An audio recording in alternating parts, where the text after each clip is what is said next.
Welcome to our final part in our recent CeMAP series on our YouTube channel. The final video is going to be answering some of the frequently asked questions you guys have asked us in regards to CeMAP. So I'm here with Dylan Brooks, recruitment consultant at Premier Jobs UK, who's going to fire away some of the questions you guys have been asking us so that we can cover them in one helpful video and hope to really help you guys if you've got any burning questions. If you like this video and want us to do more of these, then please let us know by liking and commenting, and we can do them on other topics. Alternatively, if you have more questions in terms of CeMAP, then do put them in the comments below, because we could potentially film another one of these in due course.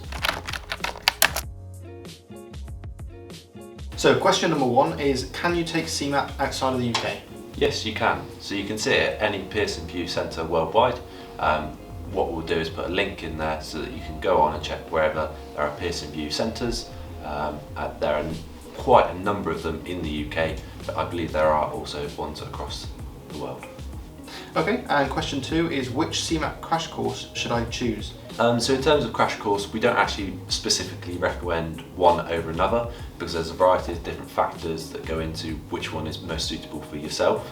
That could be down to how it's delivered, the cost of it, and also whether it's online or in person. So we'd recommend you do your own research and work out which one is best for your personal circumstances. And do you think that 5 days will be enough to pass the exam? Yeah, if it's an intense course, 5 days should be sufficient. They normally do a 5-day course with potentially CeMAP 1, where CeMAP 1 is at the end of that 5-day period. What you do just need to bear in mind is that that will be an intense period of learning, and so there will be potentially information overload, and it's just how will you be able to retain that information to be able to pass the exam, but also importantly remember it when you then go to use your CeMAP in due course. So again, a 5-day intense course could be suitable for many, especially if you're on a tight time scale, but for other people it might not be the best option. This person says they're studying through the FSRE. Are there any revision test papers that they can take which will help? Yeah, there are revision test papers for pretty much all of the exams available through the CII or the LIBF. The FSRE is the Financial Services Regulation and Ethics exam, and so there will be a variety of helpful tools, particularly as it is the first module that people often take when they're embarking on their industry qualifications. So do your research, maybe contact the LIBF or the CII directly, and they'll be able to point you in the right direction of revision tools for that exam. And this person says they're currently struggling a little bit with CeMAP, so they've passed the second unit of CeMAP 1, but they're struggling with the first unit. Have you got any tips for how they can help? Yeah, first of all, congratulations to them for passing the second part of that. It can be a difficult exam. In terms of helping to revise for it, the first module is very much on facts and figures, so it'll be helpful to sort of jot down the key facts and figures you need to be aware of, and then maybe make cue cards that you can ask yourself the question, and then on the flip side of it is the answer, and you can either test yourself or get a friend or your partner or a family member to ask them, and then you've got to recall the answers, and hopefully you'll sort of build up that memory of the answers in your knowledge bank, so that when you go into the exam you're then confident with the knowledge to be able to pass the exam. So this person has clearly seen our previous video about CeMAP 1 and where you mentioned that it's £190. They just want to know, what study material does that include? So in terms of the study material, what we'll do is we'll put up the full information on screen, but you get a student-led discussion forum, study tips, a weekly study planner, tax table, syllabus updates, a learning portal through my LIBF, and a variety of different tools to help give you the best chance possible. So this person has asked, do they only have to focus on topics 1 to 16 for the CeMAP 1 exam? No, so topics 1 to 16 is for Unit 1 as part of that, but when you take the exam you'll also need to bear in mind you'll have to answer Unit 2, which is topics 17 to 25, so you will need to research and remember 1 through to 25 for your CeMAP 1 exam. Okay, and what exact parts of Unit 1 and Unit 2 will come up in the exam or are based in the exam? So as mentioned, you will have topics 1 through to 25 across the 2 units. So there'll be different questions on each of those topics. So utilise your study material to research and remember all of those topics to be able to give you the best chance of passing your exam. So this person has asked a good question. Will the questions in the real exam be the same as the mock exam? No, they won't be exactly the same. However, you will see a lot of similarity. This goes back to any sort of exam you sort of take, even back to GCSEs or A-levels. When you're doing mock exams, they carry a lot of similarity, but there's no guarantee they will be exactly the same questions as when it comes to your real thing. And it's important when you are revising and preparing is to take that in mind, because you don't want to take anything for granted, because if you revise exactly for a set series of questions, if something different comes out, it will throw you off and potentially distract you or disrupt you when you're doing exams. So do be prepared for the slight unexpected to give yourself again the best chance. Is it worth buying the CeMAP revision tool? Yes, for many people the CeMAP revision tool can be helpful. You don't have to have it, you can study and sit the exam without it, but the revision tool includes a wide variety of different tools and tips for you, which does include mock exams, which can be a really helpful tool for people preparing for the CeMAP exams. And again, it's worth bearing in mind that the revision tool, if that helps improve your revision and preparation for the exam and increase your chances of successfully passing it, that lower cost could be better than going into the exam ill-prepared and potentially having to do a resit fee.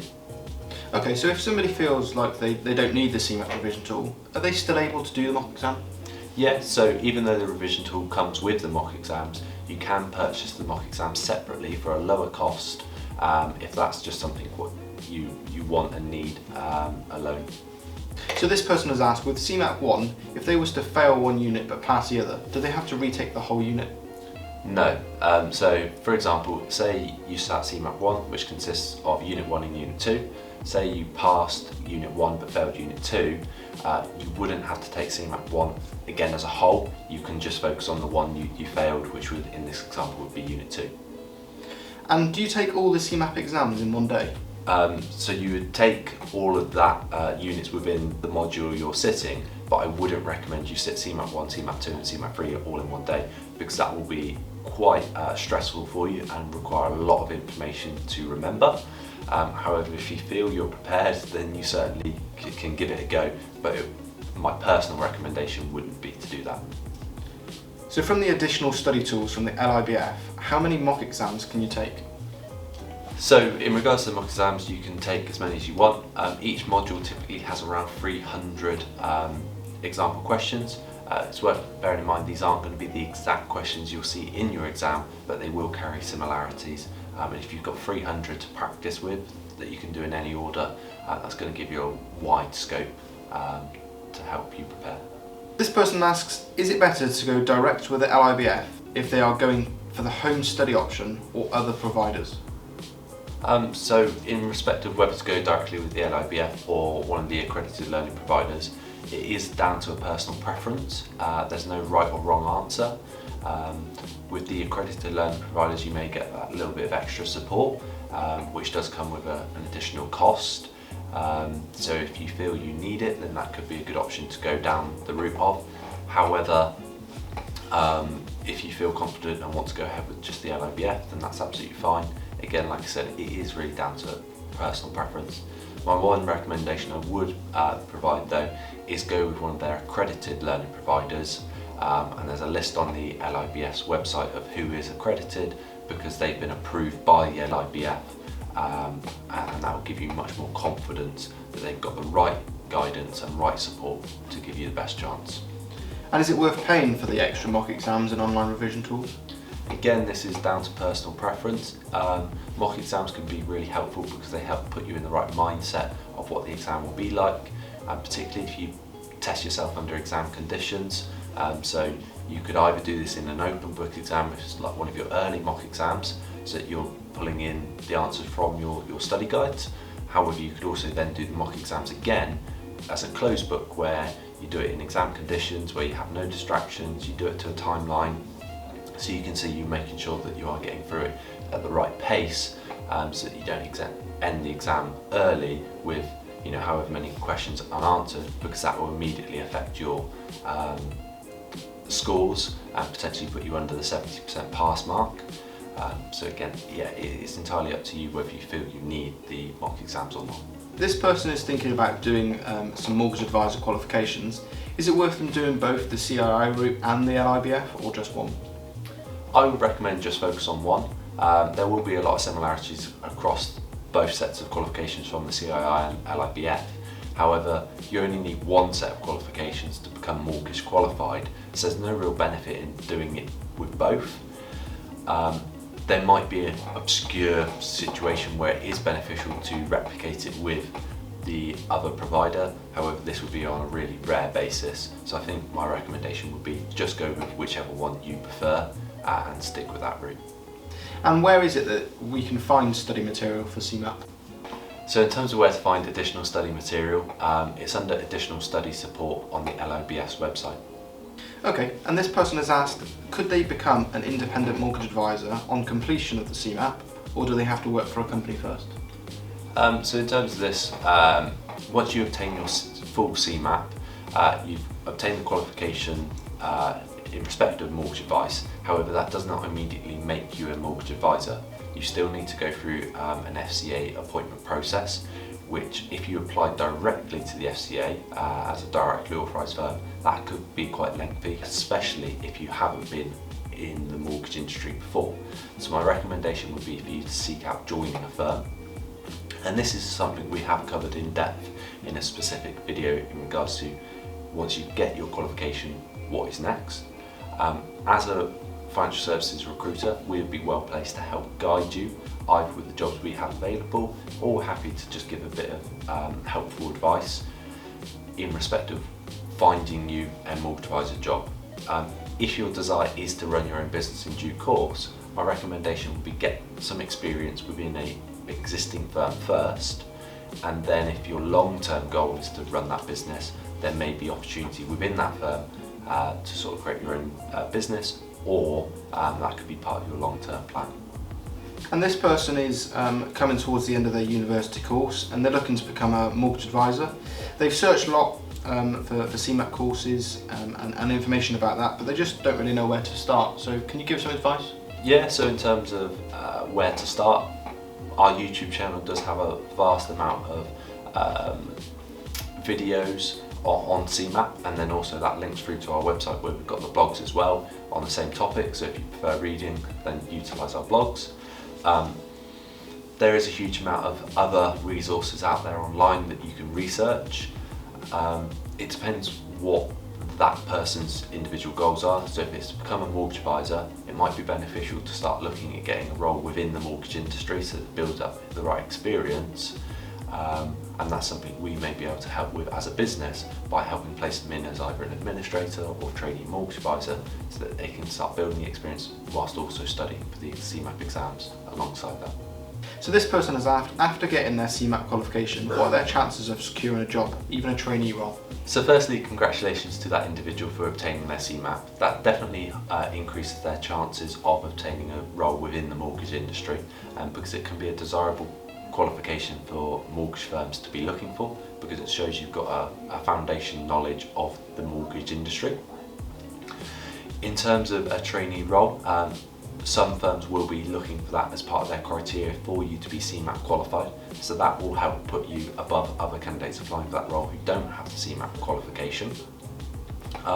In terms of the chances, it really does depend on a variety of different variables. Firstly, the number of trainee mortgage advisor roles available at that point in time.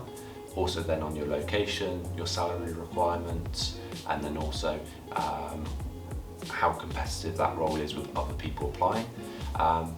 But as a recruitment agency, we're more than happy to help see if we can source you a trainee mortgage advisor role and do our best either now or in the future.